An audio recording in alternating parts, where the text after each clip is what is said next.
Hello and welcome to my perfect weekend in Prague.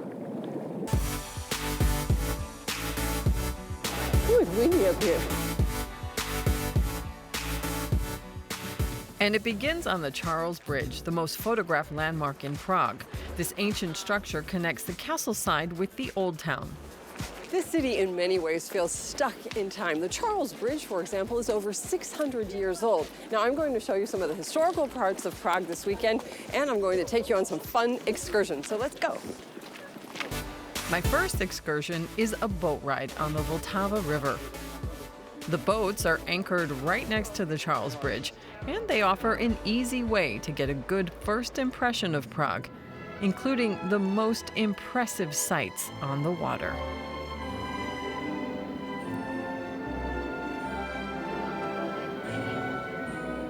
Captain Gabriel Vashi not only knows the city well, but also the details of his little boat. What's so special about it? It's one of the newest boats which the owner of the company built. It's completely from mahogany. The benches, the roofs, the inside. This river, does it have a special significance for you? Of course it has. It flows through Prague, which makes it really beautiful.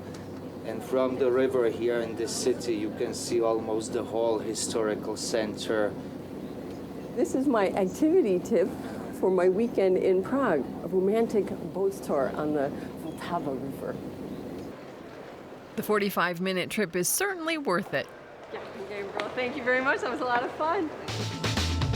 Next, I make my way over to the Old Town, which has been listed as a UNESCO World Heritage Site since 1992. One of the world's oldest astronomical clocks is located on the main square. First installed in 1410, it's an attraction that draws in the crowds. 12 apostles make an appearance every hour. But you have to act fast to take a photo, as the whole show is over after about 1 minute. The bells have tolled. Now I'm going to make my way up this very steep tower, but I'm told the views from atop are worth it. 1002, 1003, 1004. Well, actually, there's an elevator, but... Once up in the 70-meter-high tower, I can see why this is a popular destination. You can enjoy far-reaching views of the city and some of its other landmarks, including the 14th century Gothic Teen Cathedral. Back on the main Old Town Square, I take a moment to enjoy Prague's lively atmosphere. Meanwhile, statues honoring Prague's historic figures can be found throughout the city. Like this giant 11-meter tribute to the Jewish writer Franz Kafka by Czech artist David Chany. It's not easy to get a picture of since it's in constant motion, but once it does stand still, the resemblance comes to life. Prague's architecture is an eye-catcher as well. The Art Nouveau movement flourished here at the turn of the 19th century thanks in part to Czech artist Alfons Mucha. There's a museum dedicated to his art, including theater posters for the Parisian actress Sarah Bernhardt. These works shot him to fame overnight. After a long day of sightseeing, I have certainly worked up an appetite. So now I'm going to kill two birds with one stone. I'm going to try some typical Czech cuisine and Czech beer. The Ud Medvídku restaurant is popular with both tourists and locals. Manager Vladimir Jancho is proud of his country's beer tradition. I think we are more better like in Germany. Oh, okay, yeah. That's quite a statement. Yeah.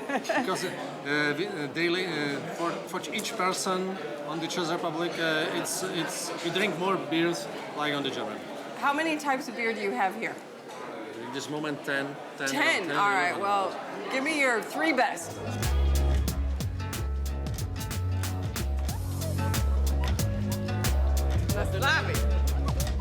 Time now to absorb some of that beer with a hearty meal for which Czech cuisine is known. Oh my goodness, this is half of a duck. Roasted duck with dumplings and beer is my culinary tip for Prague, and it rounds off a perfect day. My second day in Prague begins with a quick history lesson with tour guide Vladimir Handler. Emperor Charles IV is omnipresent. So tell me a little bit more about how Charles IV impacted the city. Charles IV left an indelible mark on Prague. He expanded it, founding the so-called lesser town, or the newer part of town. It was 3 times bigger than the old town. He also founded Prague University in 1348, and he built the Charles Bridge.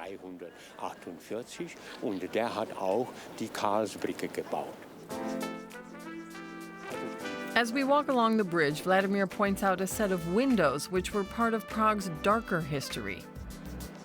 The Prague defenestration marked the beginning of the Protestant Bohemian Revolt against the Catholic Habsburgs.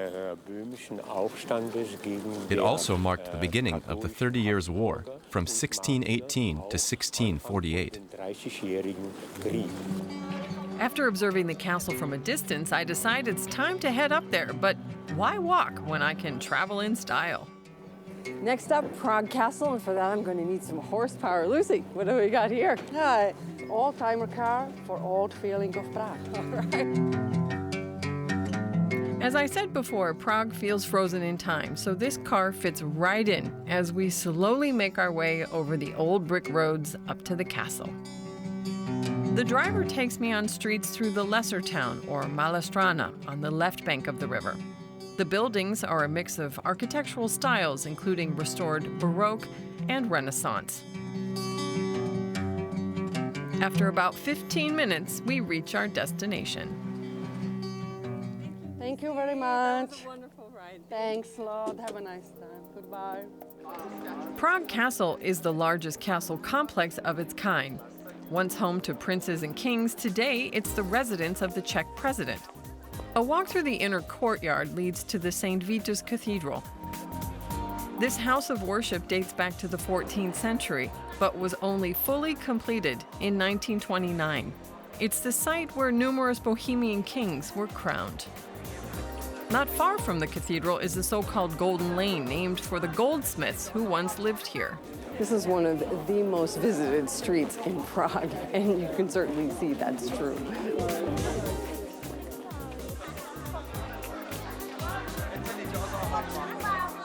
So as you know, I took the easy way up here in a nice ride to Prague Castle, but you can take the stairs, and afterwards you will get an amazing view of the city with the Charles Bridge in the background. So these are my must-sees on a weekend to Prague: Charles Bridge and Prague Castle. After all this sightseeing, I'm on the lookout now for a souvenir from Prague. Bohemian Crystal is famous here, so I visit the shop of American designer Karen Feldman to experience her modern take on this centuries-old tradition. She's been working in Prague for more than 20 years, selling her designs all over Europe.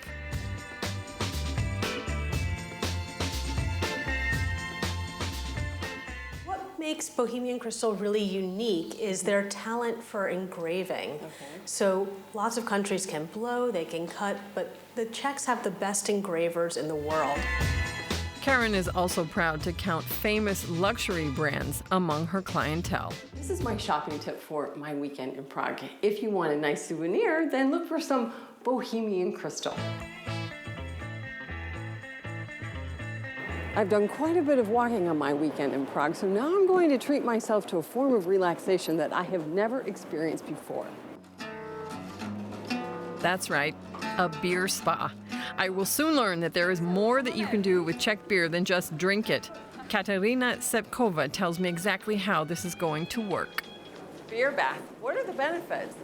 At the beginning, I have to tell you, you're not gonna have a bath in the real beer. Okay, that was my next question. Yeah, because it would be really unhealthy for your skin, for your body from outside. But at the same time, I can drink the beer. Of course you can drink the beer. And you can drink as much as you want to, and you draft it yourself. Katerina gives me a hand in both drafting a mug of beer as well as preparing the water for a relaxing bath. So there is only one thing left to do. Well, a beer bath is my special tip for a weekend in Prague. And this wraps up my tour here. So join me again soon as I explore more exciting European destinations. Until then, it's happy travels.